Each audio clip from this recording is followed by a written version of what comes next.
Сайн байцгаана уу? Шинэ Big Sister Advice бичлэгтээ тавтан морил. За өнөөдрийн бичлэгээр би та хэдэд өөрийгөө хүндэлдэг, өөртөө хайртай эмэгтэй хүн байна гэдг нь яг ямар байдлаар оршиж болдсон бэ гэдгийг өөрийнхөө зүгээс хуваалцъя гэж бодлоо. За тэгээ энэ бичлэгийг хиймээр болсон шалтгаан нь өөрийгөө хайрлах гэдэг энэ том аяллалыг би ер нь сүүлийн 10 жил туулж байгаа. Өөрийгөө ингээ баг багаар хайрлаж сурж байгаа байхгүй юу? Ер нь бол анхнаасаа тийм амар төгс ингээл яадаг гэдгийг мэддэг байсан биш. Тийм том юм хийлийн, эдгэрлийн одоо аяллыг би өөрийнхөө биеэр ингээ туулж байгаа учраас энийг бас би ингээд айгуу гоё ярих дуртай. Бас үзэгчтэй ингээд баг багаар өөрийнхөө бас юу туулж байгаа, юу ойлгосныг ингээд влогуудаар хуваалцаад явах дуртай. Тэг айгуу чухал гэж боддог. Энэ бичлэгийг ингээд контентыг ингээд бичиж байхдаа би зүгээр яга заавал эмхтэй хүн гэж ер нь эрэгтэй хүн гэдэг хүнгээ явчих гэж бодсноо. За би одоо өөрийнхөө л одоо өнцгөөс ярьж байгаа юм чинь тий би профешнл тий яг мэрэгжлийн сэтгэл засалч энэ биш учраас өөрийнхөө өнцгөөс нэг эмхтэй хүн дээр илүү суурлаад ярих гэж бодлоо. За тэгээ та хэд маань авах гэх яваханаар хандаад яваарай. Одоо миний ярих нь болохоор одоо туйлын үнэн зөв ч юм уу эсвэл бүгдийг хийж ээж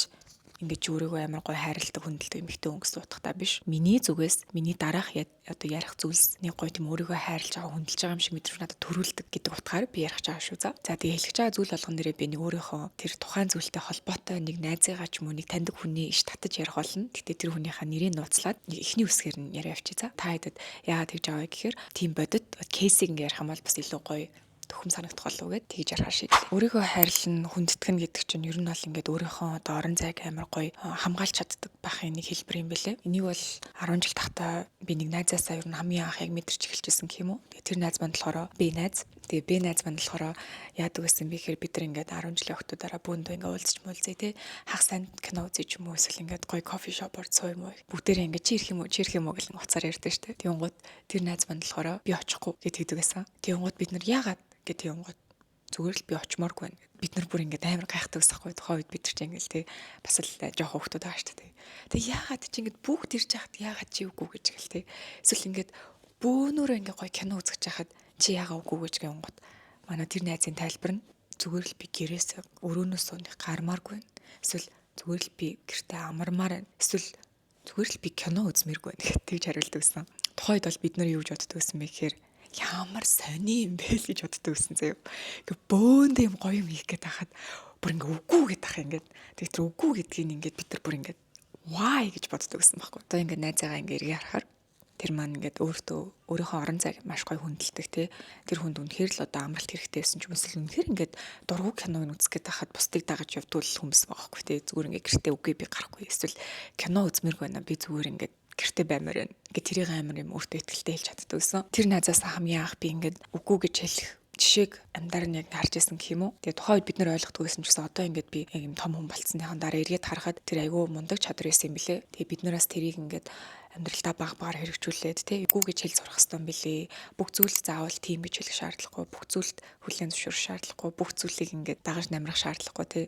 Үгүй гэ. Тэг үгүй яагаад гэдгээ ч тийм сүртэй тайлбарлал бүр ингээл те одоо over explain хийгээл бүх юмаа ингэж тайлгнах шаардлагагүй. Зүгээр л үгүй хүнддэг шалтгаантай улмаас би очиж чадахгүй нэ.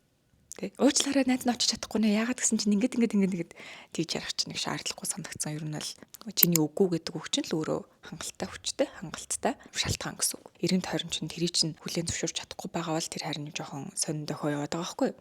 Чамааг үгүй би очиж чадахгүй эсвэл үгүй би гармааргүй байна гэхэд заа гэд ингээ ойлгоод хүндэтгдэг хүн байвал тэр бол айгүй эрүүл харилцаа юм билэ. Тэгэхгүй үгүйгийн гот яагаад үгүй гэж яг яатсан ингээл үгүй наа чин гэл тэг яг юм үгүйг ингээл тийм болох гээд ингээд бүр амар хүчлээ тавил тэр бас жоохон сөрөг харилцааны хэв маяг юм уу гэж би ер нь бол боддог болсон. Дараагийн юм нь болохоор одоо өөрийгөө амар гоё юм тайван байлгаж чаддаг. Өөрийнхөө тайван байхыг айгүй олон юм ингээд хүн ингээм амьдралтаа жигсаад нь штэ чухлын дэс дараал гэх юм уу. Өөрийнхөө тайван байх, өөрийнхөө амар амгалан мэлийн дээгүүр тавьж чаддаг хүн бол надад бас айгүй гой өөрийгөө хүндэлж байгаа, өөрийгөө хайрлаж байгааг айгүй том хэлбэр гэж бодож байна. Чиний сэтгэл зүй маш чухал. Чиний эрүүл мэнд номер 1 те. Тэгээд чиний эрүүл мэнд дотор чинь зүгээр махан биеэс гадна чиний сэтгэл зүй маш чухал байгаа байхгүй юу. Тэгэхээр өөрийгөө тайван байлгах чинь өөрийнхөө ингээд сэтгэл санааг гоё тогтвортой байлгах чинь гэдэг чинь эрүүл мэндэд тавьж байгаа маш том анхаарлын хэлбэр. Тэгээд манай нэг найз байдаг. Энэ найз маань болохоор А найз. За А найз маань болохоор ер нь өөрийнхөө ингээд 50 байхыг хамгийн чухал гэж боддог. Одоо амьдралынх нь хамгийн том үнц нь буюу value өөрийнх нь сэтгэл санаа 50 байх. Тэгээ яг тэрнийхэн дагуу юмнуудыг хийгээд явдаг. Тэрнийхэн дагуу уулзаж учрах хүмүүсээ сонгодог. Тэрнийхэн дагуу ажил мэргэжлээ сонгодог. Тэрнийхэн дагуу ажлынхаа хэлбэрийг сонгодог. Тэрнийхэн дагуу өөрийнхөө амьдралын хэв маягийг сонгодог. Магадгүй тэр хүн 50 байхын төлөө олон найзгүй байж болно. Их мөнгө олдгүй байж болно тий. Тэг гэр бүлгүй юу ч яж болно. Ингээд тэр хүн тодорхой хэдийн ямиг ингээд золиос нь тавиад оронд нь өөрийнхөө тэрийг ингээд нэг тавьж байгаа байхгүй. Эсвэргээрээ би аюу олон хүмүүсийг яг энэ одоо манай энэ найзын тавьж байгаа энэ 50 байх өөрийнхөө сэтгэл санааг тэг өөрийн сэтгэл зүг доктортой 50 байх гэдгийг баг хамгийн доор нь тавиад бусад одоо эд материалыг ч юм уу ингээд нийгмийн хийсвэр зүйлсүүдийг илүү дээгүүр тавьж чухлын дэс арааллаа ингээд дээгүүр тавиад эргээд аз жаргалгүй сэтгэл санаа нь бүр ингээд амар мухардалд орсон юм хүмүүсийг бас би мэднэ. Яг энэ найзынхаа биеийн чанарыг нь өөрийгөө хөндлөж хайрлаж өөрийгөө хайрлаж байгаагийн бүр маш том хэлбэр гэж боддог. Дараагийн маань нэг зүйл нь болохоор миний эм найзаас харсан нэг зүйл маань байгаа. Тэгээ тэр маань болохоор олон хүний зөвшөөрөл, олон хүний acceptance те өөрийг нь харах үзэл бодол тэр юу ч хамаагүй өөрөөхөө амьдэрдэг. The Art of Not Giving a Fuck гэдэг бүр ном байт юм байл шүү дээ. Зүгээр тэрийг ингээд яг хүнээр дүрслэвэл миний тэр эм найз ахгүй. Тэр яадаг вэ гэхээр хинт хамаатай юм те who cares гэд өөрийнхоороо гоё амьдарч чаддаг. Их олон юм бодож тэр яач болоо, энэ яач болоо, ингэчүүл яач болоо, тэр намайг юу ч бодголоо гэж боддгоо. Тэгтээ тэглээгээд амар хамаа намбаагүй амьдрал тий бусдад гай учруулад дур зоргоор ингээд амьдардаг биш юм. Тэрийг аим сөрөг болгож ашигладаг биш. Тэрийг амар гоё эргээр өөрийнхөө амьдралд нөлөөлдөг. Өөрийнхөө туртаа юм хийдэг. Өөрийнхөө яаж амьдрмаараагаар амьдардаг. Өөрийнхөө бодлыг шууд хэлдэг тий. Яг юм өөрийнхоороо байдаг. Гэхдээ тэр нь бусдад ийм гай учруулж юм зоодог бол биш. Гэхдээ ийм unapologetically herself баггүй. Би тэр найзтайгаа уулзаал нэг амьдрал тохиолдсон юмнуудаа ярихаар тэр найз маань юу гэдэг вэ гэхээр just move on тий. Зүгээр л урагшил тэр хүн чамайг бодохгүй байгаа гэдэг.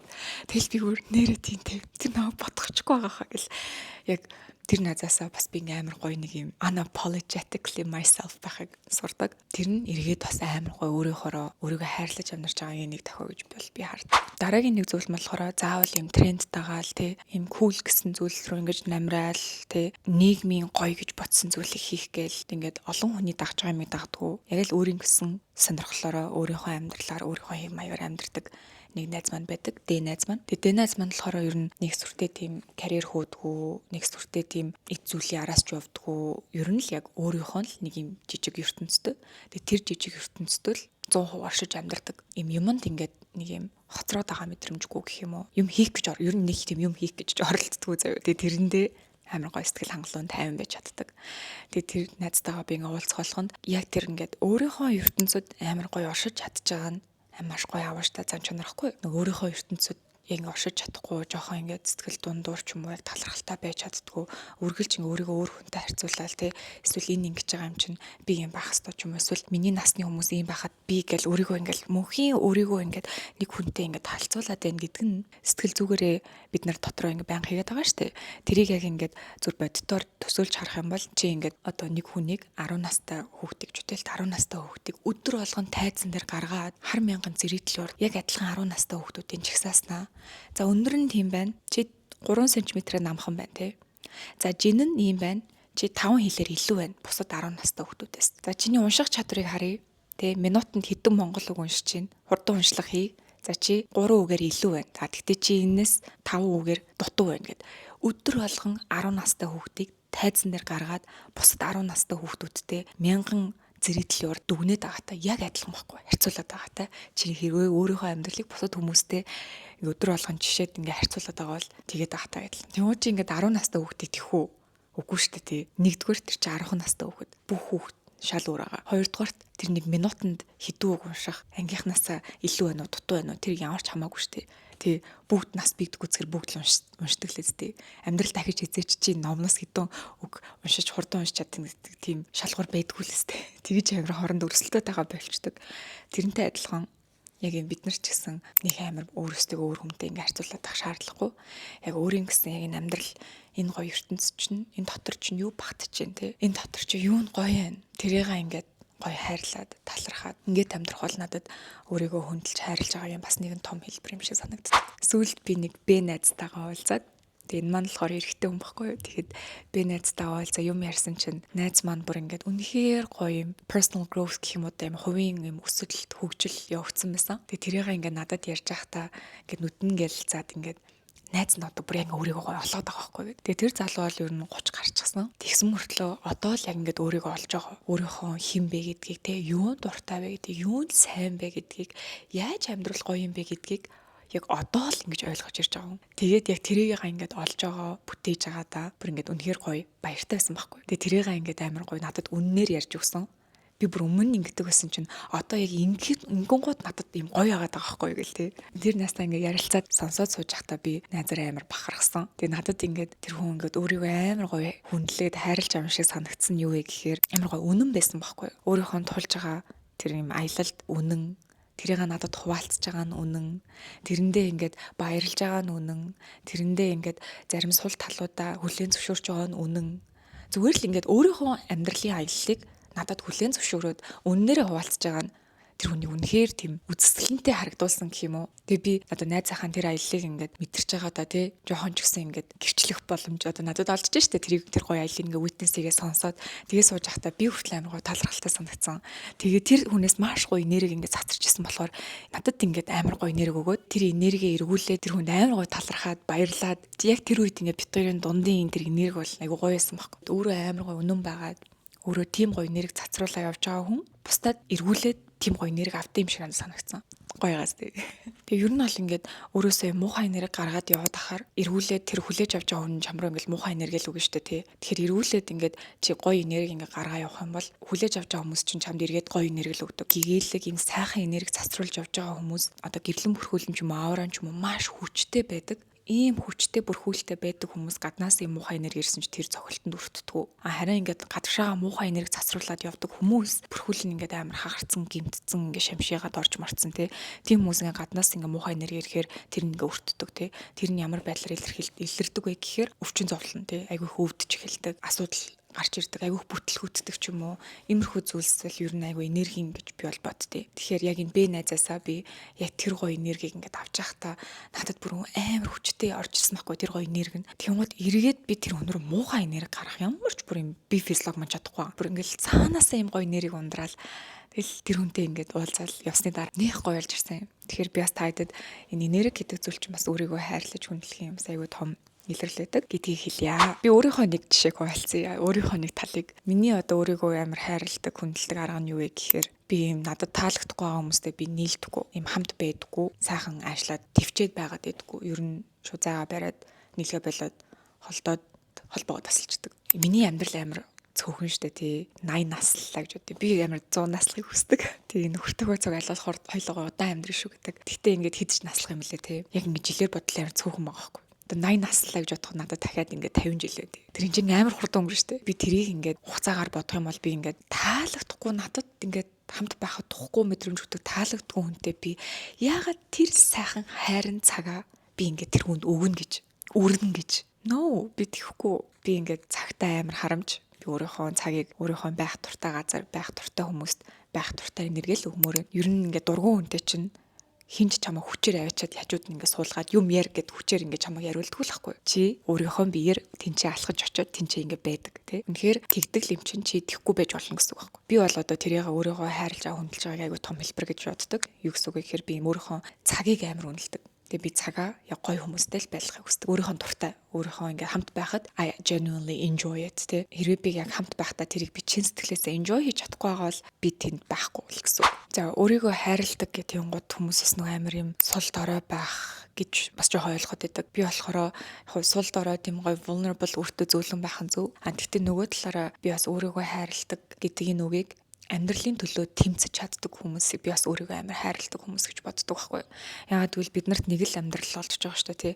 Яг тэр нэг амьдралыг хамгийн гоёор амьдрахын төлөө тэмцэж байгаа хүмүүс бол өөртөө амар хайртай хүмүүс тэр амьдралаа хайрлаж байгаа утга байхгүй. Тэмцэгч тийм зан чанаруудад би амар дуртай. Яг юм одоо hard working тий. Яг юм хичээл зүтгэлтэй хүмүүст бууж өгдгөө өөрийнхөө амьдралын хариуцлагыг өөрөө өөрдөг бусдад буруу тогтдгоо тий алдаа гаргуул тэрийг ингээд засаад сайжруулад өөрийнхөө одоо өөртөө олцсон тэр амьдралаа амар гоёор амьдрахыг хичээж байгаа тийм хүмүүсийг бас би амар хүндэлдэг. Тэгээ ер нь бол тийм хичээл зүтгэлтэй хүмүүсийг тэр нь юунд ч яж болно. Гэр бүлдээ ч яж болно, ажилдаа ч яж болно, юунд ч яж болно, хоббиндоо ч яж болно. Яг юм hard work гэдэг зан чанарыг бол би энэ олон зан чанаруудынхаа номер 1-т нь ер нь тавьдаг. Hard work миний хувьд амар чухал тийм value байхгүй.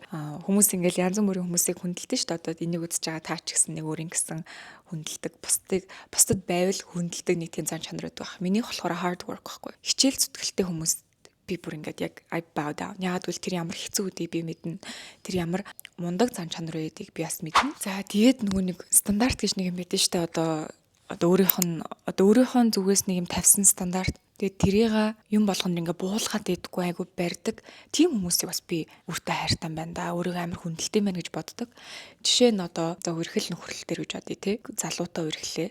Гэхдээ чиний хувьд нэг юм стандарт байгаад байгаа. Эрэгтэй хүнээс хүсэж байгаа хэдэн зүйлстэй. Тэрийг яг ингээд барьдаг. Тэрэнд чи хүрэхгүй бол чи тэр харилцааг дуусгаж чаддаг. Эсвэл үргэж байгаа хүнээсээ яг тэр стандартыг чамд ямар чухал байдгийг ингээд хэлж шаардаж чаддаг ч юм уу тий. Тэр стандартыг чи ингээд унгаагаад эвдээд одоо чамаа гомдоовол чи тэр харилцааг зогсоож чаддаг байна гэдэг чинь чи өөрийгөө амар хүндэлж байгаагийн хэлбэр байхгүй. Нэгдүгээр стандартаа байх хэвээр эмэгтэй хүн бол өөрийн гэсэн юм стандартаа байх хэвээр юм дээр. Тэр чи эргээд чи өөрийгөө л хүндэлж байгаагийн хэлбэр байгаа таахгүй. Чи яг юунд дуртай юм те. За үргэлжлэлээр яриа чи эрэгтэй хүнээс яг ямар стандарт хүсдэг те. Цэвэрхэн байх айгу чухал зан чанар юм уу те. Чамааг юм өөрөөр чинь байлгахыг хүлээн зөвшөөрдөг. Чиний хоббиг дэмждэг ч юм уу те. Эсвэл ингээд чамд яасан ч чам руу ингээд хараад муухай чамтай харьцаж болохгүй гэдэг ч юм уу. За чамд гар хүрэхгүй байх. No violence whatsoever. Чи ингээд стандарт ингээд тогтооцсон байж болно шүү дээ тий. Юу ч хийж болно. Тэрийг чи барьдаг байх чинь чи эргээд өөрийнхөө хэлхээс гарыг хүндлээд өөрийгөө л хүндэлж байгаагийн хэлбэр байхгүй. Түүнээс чи тэр хүнд амар муухай аваад хатуу байгаа юм ерөөсөө биш. Чи өөрийнхөө юу хүндэлдэг. Чиний хажууд тэг яг ингээд яаж оршин тогтнохыг чи өөрөө л шийдэж ин гэсэн үг байхгүй. Тэгээ одоо нөө эргэн тойронд нь ингээд янз бүрийн хүмүүс байгаа штэ тиймгууд одоо ингээд штэ ингээд одоо чамааг гомдоцсон тиймгууд чи тэрийг ингээд амар ойлгох гэж хичээдэг. За энэ яг тийм байсан болохоро тэгсэн байхаа ч юм уу. Эсвэл энэ одоо ингээд тийм юм туулж исэн болохоро над руу тэгчих шиг боллоо. Эсвэл би ингэж гисэн болохоор энэ зангийг хөдлөгчих шиг боллоо ч юм уу. Ингээд нэг юм чам руу ингээд муухай зан гаргасан те ямар нэгэн муухай зөрчил үүсгэсэн хүнийг ойлгох гэж хичээгээд магадгүй ингээд тэр болсон үйл явдлыг хид аргаар бодоод тэр хүнийг ойлгох гэж үзээд магадгүй бурууга өөр дээрээ тохож аваад ингээд ахаар бас стандартаа буулгаж байгаа юм нэг хэлбэр юм бэлээ. Яг одоо тэр хүний гарч байгаа зан авирыг чи нэг тэгж амар өөрийнхөө буруу болгоод тэр хүнийг ингээд нэг ойлгох гээд ах юм бол байхгүй. Ер нь бол одоо өдий 18 9 хүрсэн тий. За тэгээ бүр ингээд 20 гарцсан, 30 гарцсан, 40 гарцсан, 50 гарцсан хүмүүсийг бол нэг амар энэ яг ийм юм болоод ингэчих шиг болоо гэж ойлгохоос илүү тэр бол тэр хүний л бүр зан чанарахгүй. Тэр хүний л юм байгаа байдал нь тэрийг чи өөрчилж чадахгүй, тэрийг чи олон аргаар ингээд ойлгох гээд уучлах гадчих шаардлагагүй. Тэр бол тэр хүний л зан авир. Violence тий. Чамд ингээд гар хүрэх, чамааг ингээд өвтгөх, чиний бие мах бодод халдах. За эсвэл чиний сэтгэл санаанд хохирол учруулах. Энэ болгоныг чи ингээд ойлгох гээд байх юм бол тэр бол чи стандарт амар буулгаж байгаа хэлбэр. За чиний харилцаанд байлаа үжтэй л дээ. Үгээрээ чамайг ингээд мухагаар хараалаа. Тэнгуут чи тэрийг ингээд дараа нь бодохдоо за би үнэхээр уурыг нь хүргэсэн болохоор л энэ хүн ингэж шиг боллоо. Түүнээс бол энэ хүн ийм биш гэж бодож байгаа л тэр буруу. Тэр хүн угаасаа л тийм мухаа харцдаг хүн баггүй. Тэгэхээр иймэрхүү байдлаар тэр хүнийг ингээд ойлгох гээд өршөөх гээд тэ хит хитэн хувилбараар ингээд уучлах гэж үзээд өөрийнхөө буруу болох гэж үзээд ах ямар ч шаардлагагүй. Тэр хүн тэгжил агаал тэр угаасаа л тийм хүн. Тэр хүнийг ингээд ойлгох гээд ингээд стандартаа буулгах гээд тахгүй чиний нөө чам руу муухай харцдаг байж болохгүй тэ. Ямар ч үед аятайхан ярилцаад хил амаараа зөв хоорондоо гоё хүндэтгэлтэй ойлголцдог байна гэдэг чинь хэрвээ чиний нэг стандарт бол чи тэрийг буулгаж болохгүй л гэсэн үг. Одоо иймэрхүү байдлаар. За ингээд хамгийн сүүлд хэлмээр байгаа нэг юм болохоор өөртөө хотлоо ярьдаггүй. Хийн гэсэн юм хийдэг. За ер нь өнөөдрийг хүртэл би дандаа юм гадагшаагаад жоохон чиглэж ярьлаа шүү дээ тий. Өөртөө чи ингээд ганцаархнаа байж байгаа үед яг хэр үнэн ч байдаг гэдэг чинь бүр амар чухал зан чанар байгаа байхгүй. Маш чухал зан чанар. Хинч байхгүй. Хинч чамайг харахгүй байгаа тий. Хинч чамайг одоо мэдэхгүй байгаа гэж бодоход чи хэр өөртөө үнэнч хийн гэсэн юм хийдэг хүн байх вэ? Тэр бол өөрийгөө хайрлаж хүндэлж байгаагийн аюу том зан чанар гэж бол би бодож байгаа. Тэгээ би энийг яг ном бичиж явах явцдаа амар ойлгож авчихсан байхгүй юу? Би болохоор ном бичиж гаргаж байсан. Өөрийнхөө оюутан насны намтрыг Босныг сургууль суралцсан түүх гээд. Тэгээ тэр номоо би бичих хата 5 жил болсон юм. Ер нь бол би оюутан байх төгсөх жилдээ бичиж эхлүүлээд тэгээ битсээр байгаа 5 жилийн дараа дууссан байхгүй юу? Бараг 300 дуудастай. 330 40 жилөө мартчихад юу чсэн маш олон хуудастай. Би тэрийг ингээ бичиж явцдаа дунд нь зөндөө олон бууж өгмөр үе бол надад байсан. Тэгээ тийг болгондоо би буугаад өгчих юм бол би ямар амар өөртөө бууж өгнөд чи амар муухай мэдрэмж юм хэлээ. Яг юм бууж өгөх гээд байгаа хгүй би ингээ за боли. Үнэхээр ном бичнэ гэдэг бол үнэхээр бүр чиний яг шансыг сордог зүйл юм билээ заяа. За чи үнэхээр тийм лаг юм бол энийг бичээд дуусгах гэдэг л тийм ажил юм санагдсан надад. Тийм биш байгаад захгүй хидэд удаа бүр ингээд зарим жил би зүгээр л бүтэн жил залхуурсан явдал байна. Бүтэн жил зүгээр хоошин тавьсан явдал байна. Бүтэн жил болж байхад би нэг 20 хуудас бичсэн ч явдлаа. Ер нь ингээд зөндөө олон юм болсон зэрэг 5 жилийн хугацаанд. Тэгэл би бүр ингээл яг би ч одоо тэг өөрийгөө амар мундаг гэл ингээл бодох гээд байдаг. Гэтэ би энэний хард гарч чадахгүй бол би ямар мяа юм бэ гэл яг өөрийгөө бодож байгаа байхгүй юу. Тэгэхээр яг юм хинч харахгүй. Тэгээ ном бичиж байгааг хинч мэдэхгүй шүү дээ. Би нэг амар ингээл хүн амтнд хэлээл номоо гарах гээд ингээд байгаа юм байхгүй. Угаасаа бичиж байгаа гэд яг нэг юм стори орол ярьжлсан баг. Гэтэ яг хизээ гарах гээд хэний ч төлөө би тэрийг хийх гээд байгаа юм шиг шүү дээ тий.